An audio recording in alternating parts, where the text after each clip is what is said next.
I sat quietly across from Jason Baker, his polished mahogany desk forming a glossy barrier between us. He wore that smug, satisfied expression I'd grown used to over the past few years, one that barely masked his pleasure in what he was about to say. "We're restructuring the department," he began, each word carefully measured, "and unfortunately, your position will no longer exist after next month." The words hung heavily in the air between us. I kept my face composed, showing no reaction. "I see," I replied calmly, though his smirk only widened.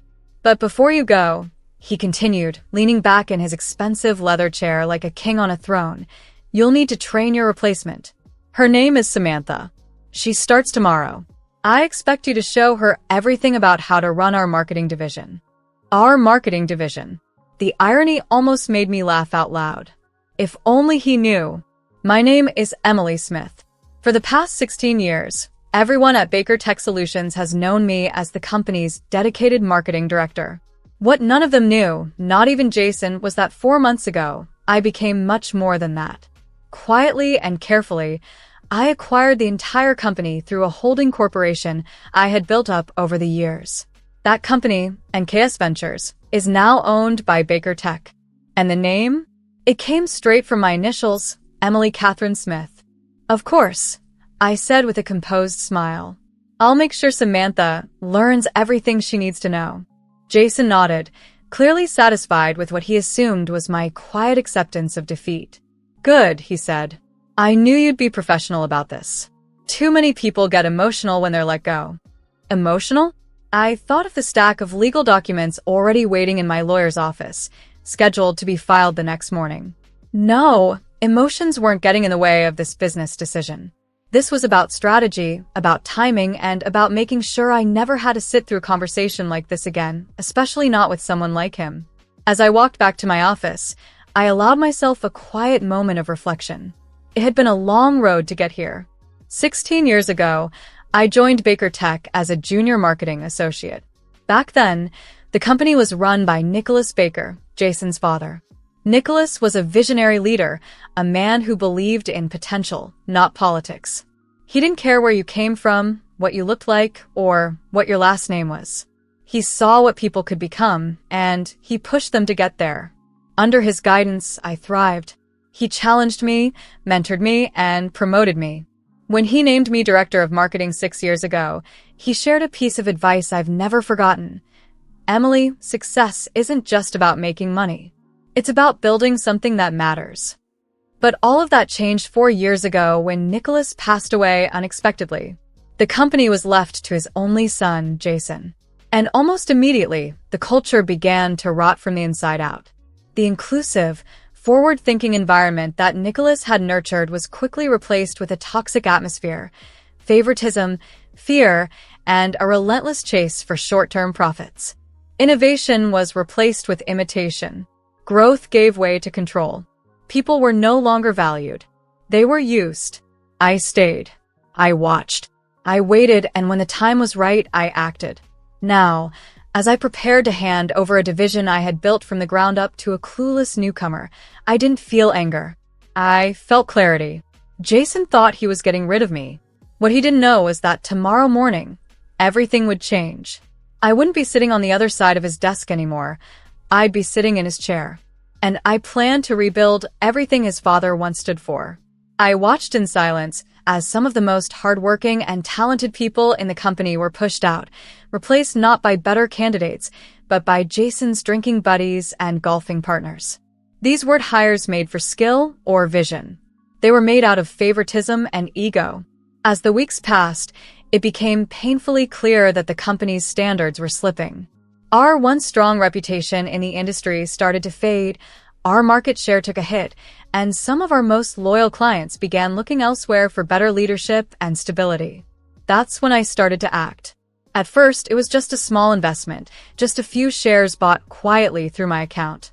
I told myself it was just to have a little more influence, a little more control. But as Jason's poor decisions piled up and confidence in the company plummeted, more and more shareholders began selling off their stakes. I saw an opportunity and moved quickly. I created a holding company called NC Ventures, using it as a quiet front to buy larger blocks of stock without drawing attention. I made sure to stay just below the threshold that would require public disclosure. I wanted to stay invisible under the radar until the time was right. 5 months ago, the perfect moment came. One of our largest institutional investors decided to sell off their entire stake in the company. Through a complex chain of deals, all orchestrated by my brilliant attorney, Frank Davis, MC Ventures acquired the majority of shares, giving me a controlling interest in Baker Tech Solutions. Jason had no idea.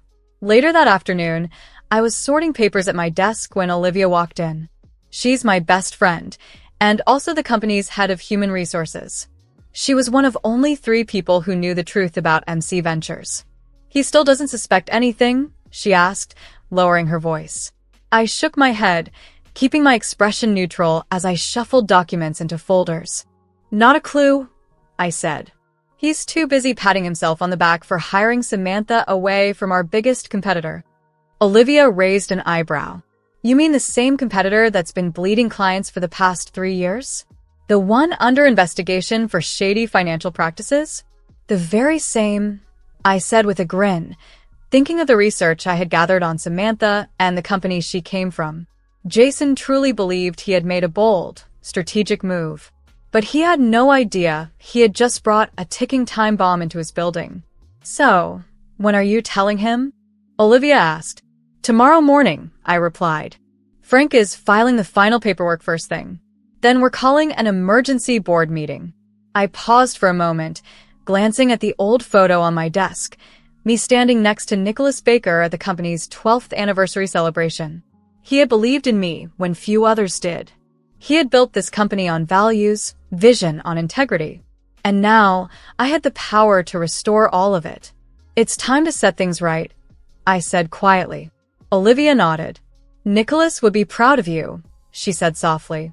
"You're not just saving his legacy, you're making it stronger."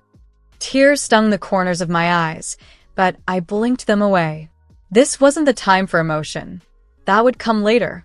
Right now, I have work to do. The next morning, I arrived earlier than usual. Samantha was already waiting in the lobby. She wore a designer suit and carried herself with the air of someone who thought they were walking into a promotion, not a setup. Her resume had looked impressive at first glance, but I knew better. I'd done my research. "Samantha," I greeted her warmly, offering a handshake. "Welcome to Baker Tech. I'll be showing you around and walking you through the transition over the next few weeks." She looked me up and down, clearly unimpressed, though she tried to hide it behind a forced smile. "That's very kind of you," she said. "Jason's told me all about the changes he's planning to make." "I bet he has," I thought to myself as I led her to my office. "Well," I said, motioning for her to sit, "why don't we start with our current marketing strategy? I think you'll find it enlightening." For the next 3 hours, I walked her through our campaigns, our client relationships, and our upcoming plans.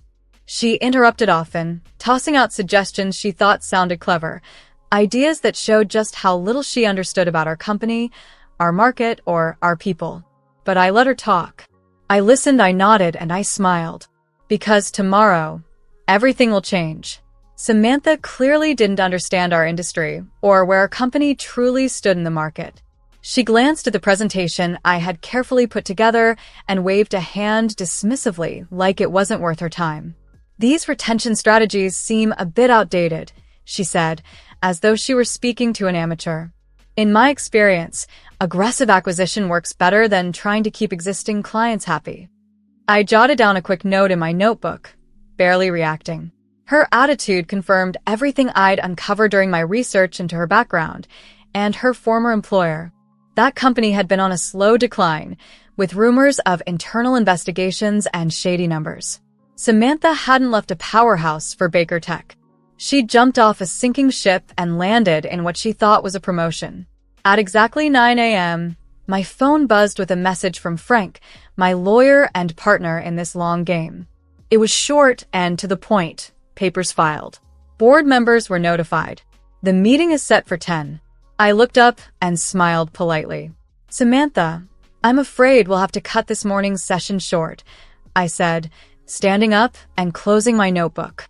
An emergency board meeting just came up, and I have to attend. She looked confused, almost offended.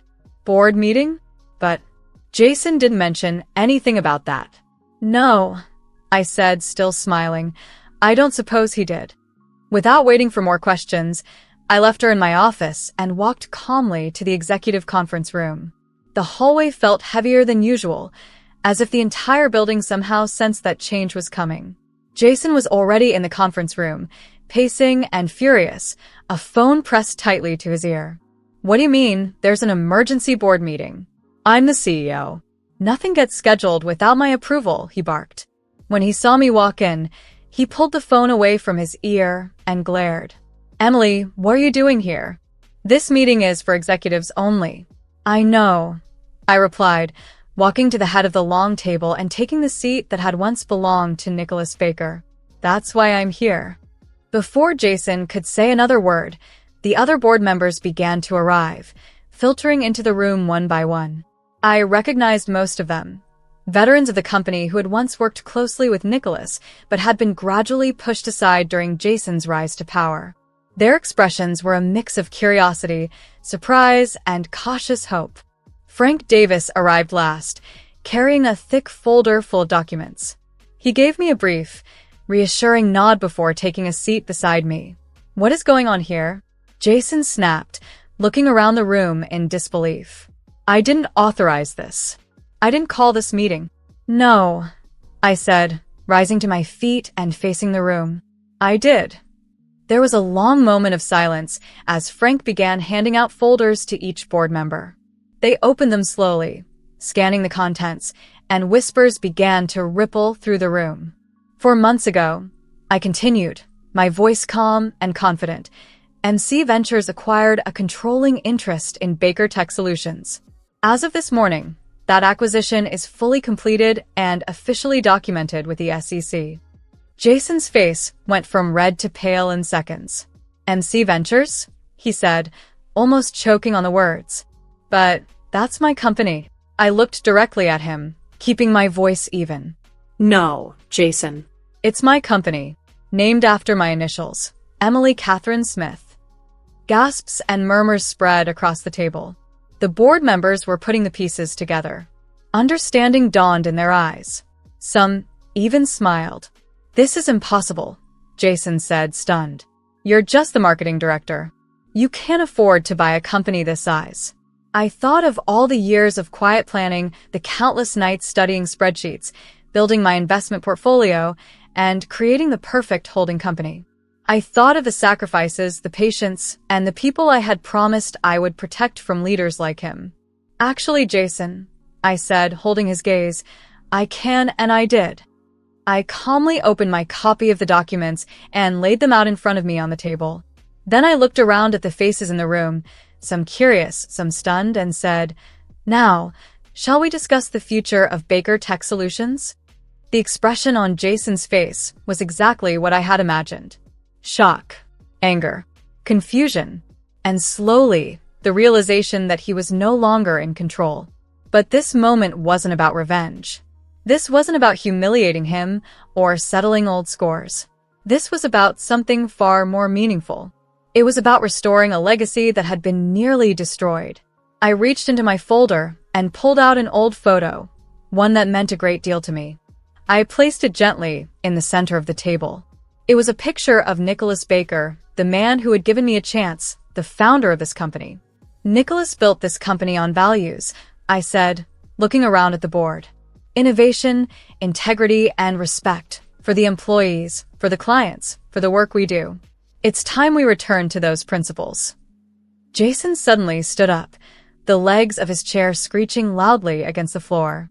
This is ridiculous, he shouted, face flushed. I'm calling my lawyers. There's no way this takeover is legal. Frank Davis cleared his throat calmly. I assure you, Mr. Baker, he said, everything has been done by the book. I oversaw every transaction. He reached into his folder and began placing documents in front of the board members. Would you like to review the complete paper trail of how M. Smith acquired the shares? Everyone watched as Frank methodically laid out the evidence. Each stock purchase, every filing, every legal step neatly organized and time-stamped. There was no doubt. It was all legitimate. As you can see, Frank continued, his voice smooth and professional. Smith, Emily Catherine Smith, now owns 55% of Baker Tech Solutions. That makes her the majority shareholder. The board has been called today to vote on new leadership. Jason's face twisted in rage. You sneaky little. Choose your next words carefully, I interrupted, my tone sharp and cold. The board is watching. And they were. Every member of the board sat still, eyes fixed on Jason, documents in hand, weighing the truth of everything they'd just seen. Many of them had worked with Nicholas Baker. They had watched the company's decline under Jason's leadership. They didn't need convincing. They had lived it. I stood, addressing the room with steady confidence. Members of the board, I began. For the past 5 years, we've all watched this company suffer. We've lost our market position. We've lost key employees, talented leaders, and the trust of our clients. But more than that, we've lost our identity. I walked slowly around the table, placing another set of documents in front of each board member. These charts show the truth. Since Jason took over, our profit margins have dropped by 44%. We've lost 15 major clients. Employee turnover is at an all-time high. And morale, well, you've heard the complaints yourselves. They flipped through the pages in silence, studying the graphs, the client exit reports, and the financial comparisons from the past 6 years. Some of them looked up and nodded. They had known something was wrong. Now, they had proof. But beyond the numbers, I continued, pausing beside the photo of Nicholas, we've lost the heart of this company. The culture that Nicholas created, a place where people felt valued, where ideas mattered, where innovation was more than just a buzzword, that culture has been stripped away. I looked at each of them one by one. Today, you have a choice, I said. We can keep sinking under leadership that puts ego over ethics, or we can choose to rebuild. With purpose, with vision, with integrity. The room fell silent, and then, slowly, heads began to nod. Even though many of the board members had watched the company decline under Jason's leadership, they had felt powerless to stop it, until now. I could see the shift happening in the room, not just in their expressions but in their posture and their energy. They were tired of watching the company fall apart. I leaned forward slightly and continued speaking, my voice firm but calm. This isn't just about the numbers, I said. It's about who we are and what we stand for. Nicholas Baker didn't create this company just to be another name in the tech industry. He had a vision, a dream to build something that mattered. Something rooted in purpose, not just profit. Jason scoffed loudly. I'll spare us the sentimental garbage, he snapped. This is business, not a therapy session. Your precious feelings about my father don't belong in a boardroom. Before I could respond, a voice cut through the tension. It was Megan Davis, one of the more experienced board members, strong, sharp, and respected. No relation to Frank, but someone whose opinion carried weight. She looked Jason straight in the eye. Actually, Jason, she said coolly, business is about profit, yes, but it's also about sustainable growth, ethical leadership, and a clear long-term vision, all of which we've been lacking lately. Heads around the table began to nod. The room was shifting. The power dynamic was changing right in front of him, and Jason could feel it slipping away. I move to vote on new leadership, Megan declared firmly. I second the motion, another board member added without hesitation. Jason's eyes darted around the room, wild and desperate. You can't do this, he shouted. I'm a baker. This is my company. I met his eyes and said softly, no, Jason. This was your father's company. And he understood what real leadership looks like. It's not inherited. It's earned. The vote happened quickly, with little debate. The decision was clear. Within 10 minutes, Jason Baker was officially removed as CEO of Baker Tech Solutions. Security arrived moments later to escort him out of the building. His face had turned a deep shade of red, and he shouted threats on his way out, something about lawyers and revenge. But no one paid him any attention. His time was over. As the rest of the board members gathered their things and left the room, Megan stayed behind for a moment. She walked over to me, her expression softening. "That couldn't have been easy," she said, giving my shoulder a gentle squeeze. "But it was necessary." I nodded, feeling the weight of everything we had just done settle over me. "The hard part's just beginning," I admitted, and it was. The next few weeks were a whirlwind. There was so much to fix, so much to rebuild. First on the list was Samantha, the woman Jason had hired to replace me. Her contract hadn't been finalized, which gave us a clean exit. I sat down with her for a short but honest conversation.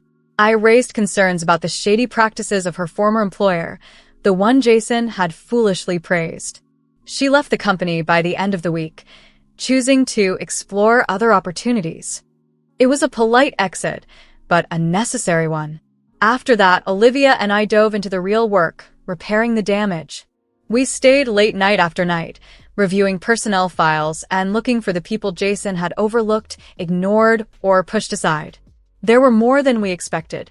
"Look at this," Olivia said one evening, pulling up a digital file. "Gary Davis, engineering. He's been passed over for promotion 5 times. He's got multiple patents and glowing reviews from his team. We need people like him," I said. "Set up a meeting. Let's give him a real chance." Bit by bit, we started reshaping the company. We reinstated the mentorship program Nicholas had created, the one Jason had quietly shut down. We reopened the Innovation Lab, which had once been a hub of creativity and progress before being labeled non-essential under Jason's cost-cutting policies.